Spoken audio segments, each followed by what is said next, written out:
O Senhor esteja convosco. Ele está no meio de nós. Proclamação do Evangelho de Jesus Cristo, segundo Marcos. Glória a vós, Senhor. Naquele tempo, as autoridades mandaram alguns fariseus e alguns partidários de Herodes para apanharem Jesus em alguma palavra. Quando chegaram, disseram a Jesus: Mestre, sabemos que tu és verdadeiro e não dás preferência a ninguém. Com efeito, tu não olhas para as aparências do homem, mas ensinas com verdade o caminho de Deus. Dize-nos, é lícito ou não pagar o imposto a César? Devemos pagar ou não? Jesus percebeu a hipocrisia deles e respondeu: Por que me tentais? Trazei uma moeda para que eu a veja. Eles levaram a moeda e Jesus perguntou: De quem é a figura e a inscrição que estão nessa moeda?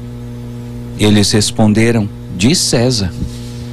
Então Jesus disse: Dai, pois, a César o que é de César, e a Deus o que é de Deus. E eles ficaram admirados com Jesus. Palavra da salvação. Glória a vós, Senhor. Estimados irmãos e irmãs, estimados ouvintes, internautas, nessa terça-feira da 9ª semana do tempo comum, a igreja nos traz esse evangelho que traz uma frase que acabou se tornando muito conhecida e popularizada, muito repetida por Dona Maria, seu Zé: dá a César o que é de César.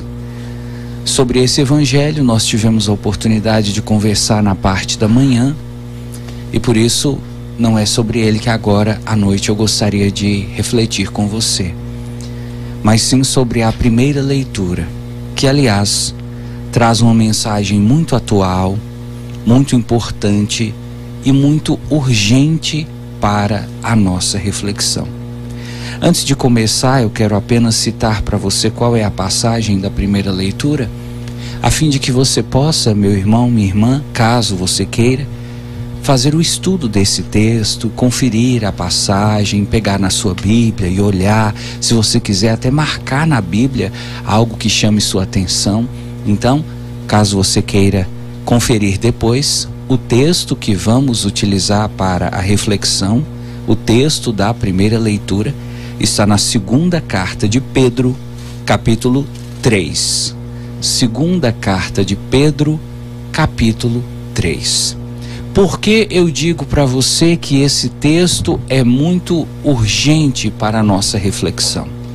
Porque esse texto vem falar de um assunto que quase todos os dias nós ouvimos nas redes sociais comentários a respeito desse assunto. É um assunto que, sobretudo agora que teve essa enchente no Rio Grande do Sul, ele veio à tona. Muitas pessoas começaram a conversar, a questionar sobre esse assunto.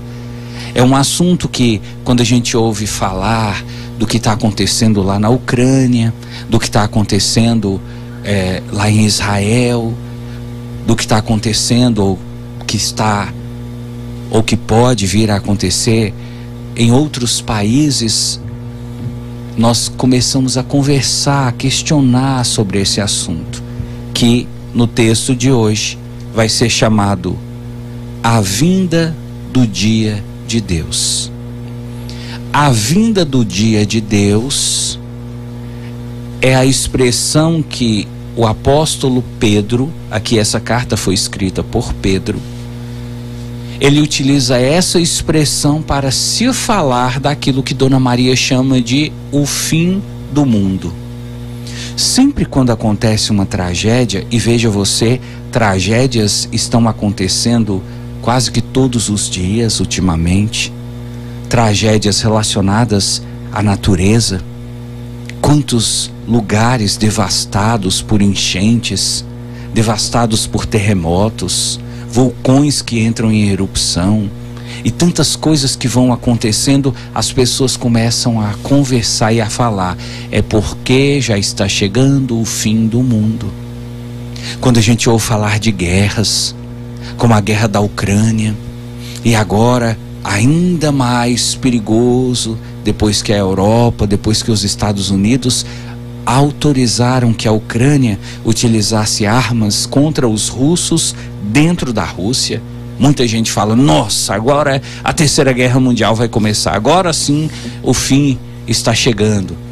E aí quando você ouve falar de Taiwan, que a China está querendo invadir Taiwan, e que os Estados Unidos mandou seu exército para Taiwan para proteger o povo ali daquele país, você pensa: nossa, os Estados Unidos vão começar uma guerra contra a China. E aí você começa a ouvir falar de bomba atômica, você começa a ouvir falar de destruição em massa, você começa a ouvir falar de coisas tenebrosas que estão para acontecer, e você diz: tudo isso é sinal do fim do mundo.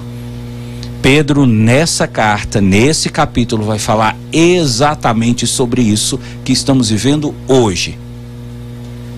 E Pedro faz um questionamento muito interessante que eu gostaria de fazer para você. Quando nós falamos de fim do mundo, e aqui nós vamos utilizar uma expressão de Pedro, quando nós falamos a vinda do dia de Deus, que é a mesma coisa que fim do mundo, quando nós usamos essa expressão, quando nós tocamos nesse assunto, você pensa em quê? Você pensa em guerra, você pensa em morte, você pensa em assassinato, em bomba, você pensa em tempestade, em tufão, enchente, você pensa em destruição, você pensa em quê? Essa expressão, a vinda do dia de Deus, ela traz à tona o quê na sua mente? Pedro vem dizer assim: olha, os pagãos, e quem são os pagãos? São as pessoas que não aceitaram a fé no Deus vivo e verdadeiro. São as pessoas que não foram batizadas, as pessoas que não têm Jesus como seu Senhor. Pedro diz assim, ó: os pagãos, quando nós falamos da vinda do dia de Deus, eles pensam em coisas tenebrosas. E Pedro vai dizer assim, ó: esperais com anseio a vinda do dia de Deus, quando os céus em chama vão se derreter. Então tem pessoas que quando você fala da vinda do dia de Deus, elas pensam que o céu vai desabar, que as estrelas vão cair no chão, vão cair na terra. E Pedro aqui está falando que os céus vão pegar fogo e vão se derreter como se fosse uma placa de isopor, de plástico, sabe aquele forro que as pessoas fazem de PVC, aquele forro pegando fogo e caindo sobre a terra. Tem gente que pensa no dia da vinda de Deus assim. E Pedro continua: pessoas que pensam que os elementos, as estrelas, serão consumidos pelo fogo e vão se fundir, vão se chocar, estrela batendo com estrela e pedaço de estrela voando para tudo quanto é lado, caindo sobre a terra, matando pessoas. É isso que você pensa? Porque deixa eu te falar uma coisa: na internet as pessoas pensam nisso. Quando fala de vinda do dia de Deus, chegada do dia de Deus, quando fala em Apocalipse, quando fala no dia final, as pessoas só pensam em coisas tenebrosas. E por que eu estou fazendo essa homilia? Porque se você não tomar cuidado, você corre o risco de também começar a entrar nessa pilha. Ai meu Deus, o mundo está acabando. Oh minha Nossa Senhora, como é que vai ser? Hora que as estrelas começarem a cair, hora que o sol se apagar, a lua ficar com a cor de sangue. Oh meu Deus, o que vai acontecer comigo? O que vai acontecer com meus filhos? Oh meu Deus, eu ouvi falar que a água vai acabar, eu ouvi falar que vai soltar uma bomba que vai matar todo mundo, eu ouvi falar que não vai ter comida, que as pessoas vão ter que morar debaixo da terra, vão ter que morar dentro das grutas. E aí você vai se enchendo de angústia, se enchendo de preocupação, se enchendo de aflição. E Pedro diz: não é isso não. Para nós que somos cristãos, a vinda do Filho de Deus não pode ser vista como uma catástrofe. Quem pensa assim são os pagãos. São as pessoas que não têm fé. Para quem tem fé, e querido, deixa eu te falar uma coisa, mais uma vez.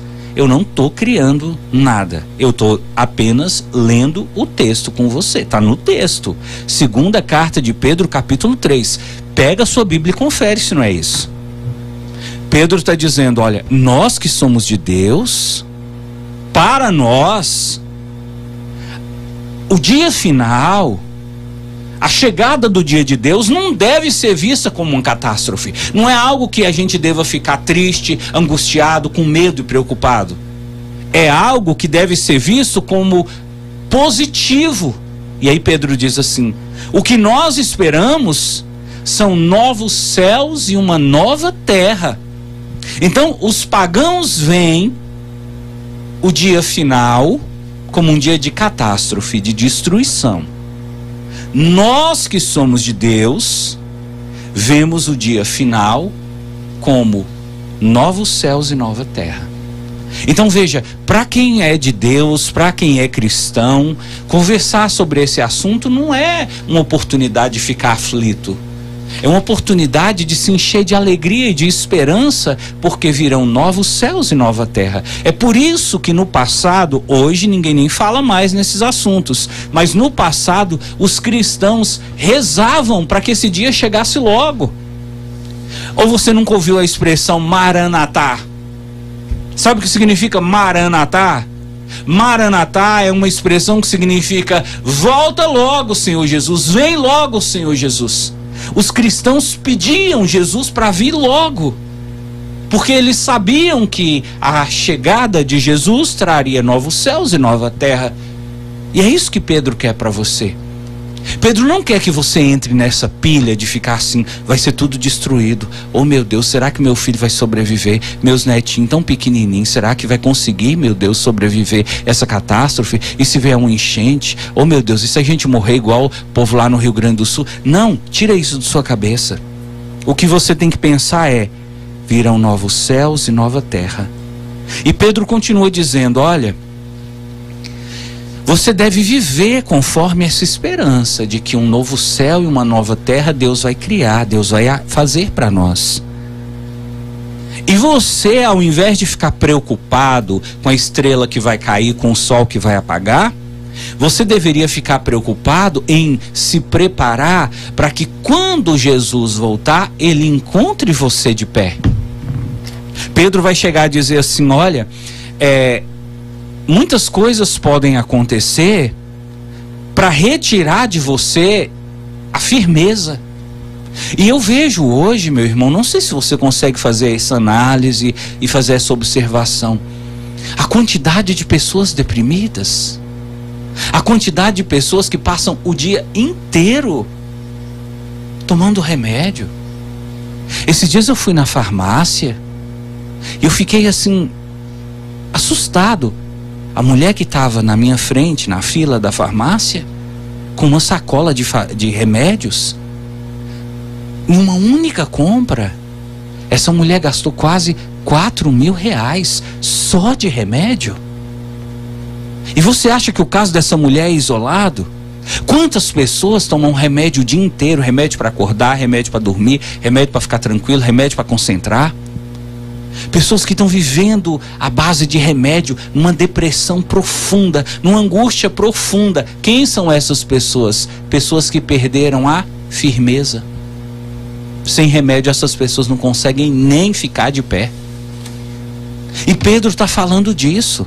Se você não tomar cuidado, se você não procurar proteger sua mente, essas coisas, essas informações, essas notícias, esses cavaleiros do Apocalipse que só servem para anunciar desgraças e ficar colocando medo no seu coração, eles vão fazer você entrar numa pilha que é perigoso você surtar dentro de casa. E Pedro está dizendo, você não pode deixar isso acontecer com você. Você tem que lembrar que para nós o Apocalipse não é destruição, o Apocalipse é vitória, o Apocalipse é a esperança de novos céus e nova terra. E Pedro está dizendo, olha, ao invés de ficar estudando o que as pessoas estão falando, que dia que vai ser o fim do mundo, Pedro diz, por que você não começa a se preparar para levar uma vida pura, uma vida sem mancha? Porque eu garanto para você, se quando esse dia chegar, você estiver em paz com Deus, em comunhão com o Senhor, você não vai precisar de ter medo. Você não vai precisar de ficar desesperado, porque o Senhor prometeu que Ele vai proteger os que são dele. Ah, mas e se for deflagrada uma guerra, padre? Você não vai precisar de desespero, porque na Bíblia diz, caiam 1000 à tua esquerda, 10.000 à tua direita, tu não serás atingido.